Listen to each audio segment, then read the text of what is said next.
அண்ணன் செந்தமிழன் சீமான் அவர்களை பற்றி நம்மக்கிட்ட எப்போவுமே ஒரு உயர்வான கருத்து தாங்க உண்டு. ஏன்னா ஒரு அரசியல் என்பது மக்களுக்கு இலவசம் கொடுக்கறது தான் அரசியல்னு இன்னைக்கு மாறிப்போச்சு. அப்படி சூழ்நிலையில் விவசாயத்தை காப்பாற்றணும், கனிம வளத்தை காப்பாற்றணும், வாயில்லா ஜீவன் ஆடு மாடை காப்பாற்றணும், விவசாயிகளை அரசு பணியாளராக்கணும், இது போன்ற புதிய விஷயங்களை புதுமையாக சிந்திக்கக்கூடிய ஒரு தலைவராக அவரை நான் பார்க்குறேன். ஆனால் அவர் ஆட்சியை பிடிப்பாரா, அதிகாரத்துக்கு எப்போ வர்றது, அதுக்கான பார்வை கிடையாது. ஆனால் அவரோட மக்கள் மீதான பார்வை, அடுத்த தலைமுறைக்கான அரசியல் அவர் பண்ணிக்கிட்டு இருக்கிறாரு.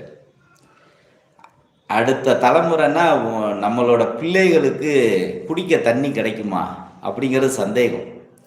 இன்னைக்கு நம்ம வாழ்க்கையை சந்தோஷமாக ஏகபோகமாக வாழ்ந்துட்டு போயிடுவோம். அடுத்த தலைமுறைக்கு குடிக்க தண்ணி இருக்குமா, அதே நேரத்தில் சுவாசிக்கிறதுக்கு காற்று இருக்குமா? ஏன்னா மரங்கள் இருந்தால் தானே ஆக்சிஜன் கிடைக்கும். இது போன்ற ஒரு உயர்ந்த ஒரு அரசியலை தன் கையில் வச்சிருக்கிறவர் அண்ணன் சீமான் அவர்கள். இதுதான் என்னோட கருத்து. விஜய் அமைதி